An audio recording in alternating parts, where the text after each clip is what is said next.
tous dans cette quatrième vidéo de l'Académie française de trading, sur les basiques du trading. Alors dans cette vidéo, on va parler de la gestion des risques. Alors la gestion des risques ou money management en anglais, c'est un pilier fondamental dans le trading. D'accord. Si vous voulez durer sur le long terme, il faut absolument avoir une gestion des risques très stricte. D'accord, parce que tout simplement dans le trading, même avec les meilleures méthodologies, les meilleures stratégies du monde, vous allez quand même connaître des pertes. D'accord, c'est inévitable. Les meilleurs traders du monde connaissent des pertes également. D'accord, celui qui vous dit qu'il ne perd jamais, c'est un menteur. Okay. Donc pour encaisser ces pertes et continuer de grossir votre capital, il est indispensable d'avoir une gestion des risques très rigoureuse. D'accord. Donc pour calculer votre gestion des risques, il y a deux éléments qui vous servent à calculer les lots qui vont vous servir pour votre trade. Donc votre capital déjà. Donc vous allez prendre le montant qu'il y a sur votre compte de trading et vous allez ajouter la taille du stop loss. Alors la taille du stop loss va dépendre de votre trade. D'accord. Selon votre trade, vous allez avoir des tailles différentes. Et donc c'est pour ça qu'il faut une analyse. Avant de lancer votre trade, vous allez faire une analyse. Et à ce moment là, vous allez déterminer la taille du stop loss. Et en fonction de votre capital, vous allez réussir à déterminer, calculer les lots. Alors donc le stop loss, c'est la perte maximale acceptable pour votre trade en termes de pips. D'accord. Donc c'est une protection de votre compte. D'accord, parce que le trade, même si vous avez un setup, donc un trade à forte probabilité en votre faveur, il y a toujours un pourcentage de risque qu'il parte dans l'autre sens. Dans le trading, il y a des annonces économiques, il y a des événements parfois imprévus au niveau mondial qui font qu'une devise ou une autre peut grimper ou chuter. Donc c'est pour ça qu'il est important de fixer un stop loss, parce que c'est ce qui va vous protéger et couper votre position de trade. D'accord, couper votre trade si la perte atteint donc le prix que vous avez fixé. D'accord, donc comme j'ai dit avant, tout dépend de votre type de trading. Donc si vous êtes un scalper et que vous faites beaucoup de petits trades où vous attrapez quelques pips, à ce moment là votre stop loss il peut être de 3, 4, 5, 10 pips. D'accord. Par contre si vous êtes un trader à long terme, vous allez pouvoir utiliser des stop loss de 50 voire 100 pips ou même plus. Donc tout dépend de votre type de trading. D'accord. Mais dans tous les cas, quel que soit le nombre de pips que vous allez utiliser, vous allez pouvoir calculer par rapport à votre capital, adapter les lots et ne jamais dépasser 2% de votre capital. D'accord. Donc la règle en général c'est 2%. Bien sûr, idéalement, vous pouvez trader même 1% de votre capital, voire moins. D'accord.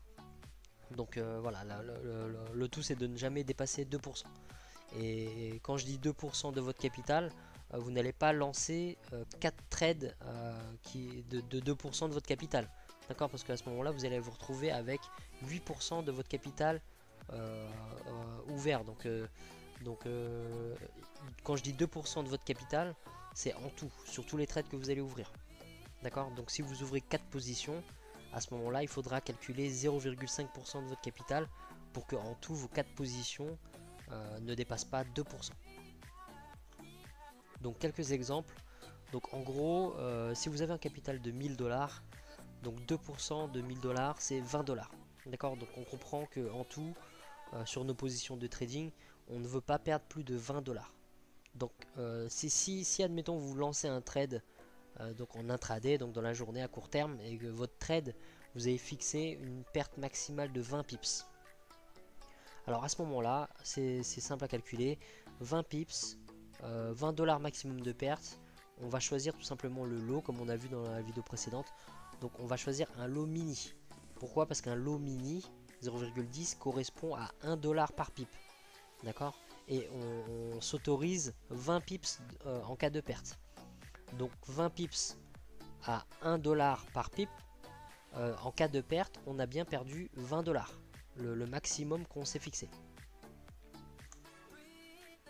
Alors un autre exemple, donc c'est si on a toujours un capital de 1000 $, donc les 2% représentent toujours 20 $. Donc la taille du stop loss ce coup-ci pour notre trade est de 40 pips. D'accord. Donc là vous voyez qu'on a un stop quand même 2 fois plus gros. On va pas forcément risquer plus parce qu'on va adapter nos lots. Donc là au niveau du choix du lot, contrairement à l'exemple précédent, on va pas choisir un lot mini à 1 $ par pips, mais on va choisir 5 lots micro. D'accord, 5 lots micro, donc ce qui équivaut à 50 centimes par pip. Donc si on calcule 40 pips de stop loss multiplié par 50 centimes par pip, on retrouve toujours 20 $. D'accord. Donc c'est pas la taille du stop loss qui compte, c'est le choix du lot que vous allez choisir derrière. C'est ce qui va vous permettre de rester strict dans votre gestion des risques et de ne pas dépasser les 2% que vous avez calculé au départ. Alors encore un autre exemple, donc là par exemple pour les scalpers, si vous avez toujours un capital de 1000 $, donc 2% c'est toujours 20 $. Si la taille de votre stop loss, donc vous avez un petit stop loss de 5 pips, parce que vous êtes un scalper, vous tradez, vous faites pas mal de trades, de petits trades, où vous allez gagner 2, 3, 4, 5, voire 10 pips en profit, donc vous avez un petit stop loss. À ce moment-là, vous allez pouvoir augmenter la taille de vos lots. Donc là, par exemple, on va pouvoir choisir 4 lots mini. D'accord. Donc des lots mini, 4 lots mini, 0,40. Donc ce qui équivaut à 4 $ par pipe. D'accord. Donc vous souvenez-vous, un lot mini c'est 1 $ par pipe.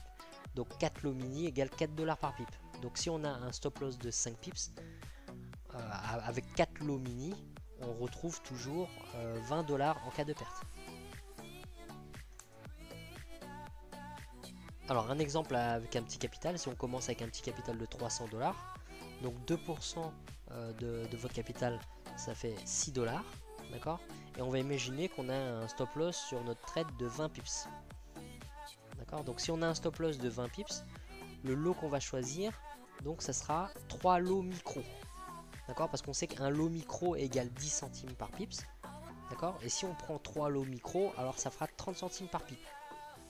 Donc si on perd les 20 pips qu'on s'est autorisé au niveau du stop loss, à ce moment-là, 20 fois 30 centimes, on retrouve bien 6 $. D'accord. Donc dans tous les cas, on a respecté notre gestion des risques, on a un capital de 300, on ne veut pas perdre plus de 6%. Et avec le stop qu'on a fixé de 20 pips, on a adapté nos lots, on a choisi 3 lots micro, ce qui nous permet de ne pas dépasser donc les 6 $ qui représentent les 2% de notre capital. Alors, si on est un trader à long terme, donc on a un capital, admettons, toujours de 1000 $, les 2% font toujours 20 $, et que ce coup-ci, on a un gros stop loss de 100 pips. D'accord. Donc souvent, vous allez entendre des gens vous dire, mais le stop loss est énorme, et il y a trop de pips, c'est un gros stop loss. C'est pas grave, tout dépend toujours du type de trading que vous faites. D'accord. Vous pouvez avoir un gros stop loss, mais adapter vos lots et respecter votre gestion des risques. Donc d'accord, donc c'est pas une question de taille du stop loss, c'est plus une question du choix des lots que vous allez prendre derrière au niveau de votre trade. D'accord, donc si on a un gros stop loss de 100 pips, on va adapter nos lots, donc avec 2%, donc 20 $. Donc on va choisir 2 lots micro. D'accord, 2 lots micro, pourquoi? Parce que le lot micro, on sait qu'il vaut 10 centimes par pipe. Donc 2 lots micro égale 20 centimes par pipe. Et si on a 2 lots micro et qu'on perd les 100 pips, d'accord, que notre trade part dans le mauvais sens et tape notre stop loss à moins 100 pips, d'accord, et ben on aura quand même perdu 20 $, parce qu'on aura adapté nos lots. D'accord, donc pensez à choisir vos lots en fonction de la taille du stop et de votre capital. D'accord, avant de lancer un trade, vous allez faire quoi? Vous allez déterminer combien représente 2% de votre capital. Ensuite, vous allez déterminer la taille du stop loss pour votre trade, d'accord, selon le type de trading. Et ensuite, grâce à ces deux informations, vous allez pouvoir calculer les lots et choisir donc en fonction de votre calcul. Alors, comment choisir les lots sur votre plateforme de MetaTrading, de trading MetaTrader, pardon. Donc comment fixer votre stop loss et take profit sur MT4, comment voir les pips sur un graphique. Donc c'est le sujet de la prochaine série de vidéos sur MetaTrader. Donc je vous remercie d'avoir suivi cette vidéo et je vous retrouve dans la prochaine série.